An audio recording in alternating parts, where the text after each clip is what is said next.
కాంగ్రెస్ పాలన నిరుద్యోగులకు స్వర్ణయుగం లాంటిదని వక్తలు వెల్లడించారు. హస్తం పార్టీ అధికారంలోకి వచ్చిన తర్వాత 55,000 ఉద్యోగాలను భర్తీ చేసిందంటూ ఓయూ ఆర్ట్స్ కళాశాల ప్రాంగణంలో కృతజ్ఞత సభను నిర్వహించారు.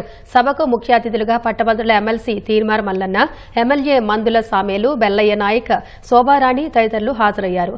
జాబ్ క్యాలెండర్ అమలుపై కృషి చేస్తున్నారన్న తీర్మార్ మల్లన్న నిరుద్యోగుల సమస్యల గురించి చట్టసభల్లో మాట్లాడతానని వెల్లడించారు. పిలిచారంటూ ఖతర్ పర్యటనకు సిద్దమవుతున్న ప్రధాని మోదీ మణిపూర్కు మాత్రం వెళ్లట్లేదని ఆక్షేపించారు.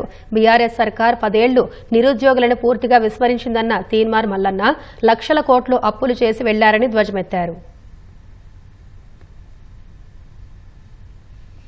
తెలంగాణ రాష్ట్రంలో క్యాస్ట్ సెన్సస్ ని పూర్తి చేసి అతి త్వరలోనే ఈ ప్రజలకు ఏమేమి దక్కాలనేది వాటాల వారిగా ఎవరి భవిష్యత్ వాళ్ళకు అప్పగించేటువంటి గొప్ప కార్యక్రమానికి తెలంగాణ రాష్ట్ర ప్రభుత్వం శ్రీకారం చుట్టింది. సోదరులారా, ఇక్కడ తీన్మార్ మల్లన్నగానే కాదు, ఈ రాష్ట్ర ప్రభుత్వం మనిషిగా వచ్చి చెప్తా ఉన్నా, ఈ రాష్ట్ర ప్రభుత్వం ఈ నిరుద్యోగులకు ఉద్యోగస్తులకు ఏ హామీలు అయితే ఇచ్చిందో ఆ హామీలకు నేను బాధ్యుల్ని, ఆ హామీలకు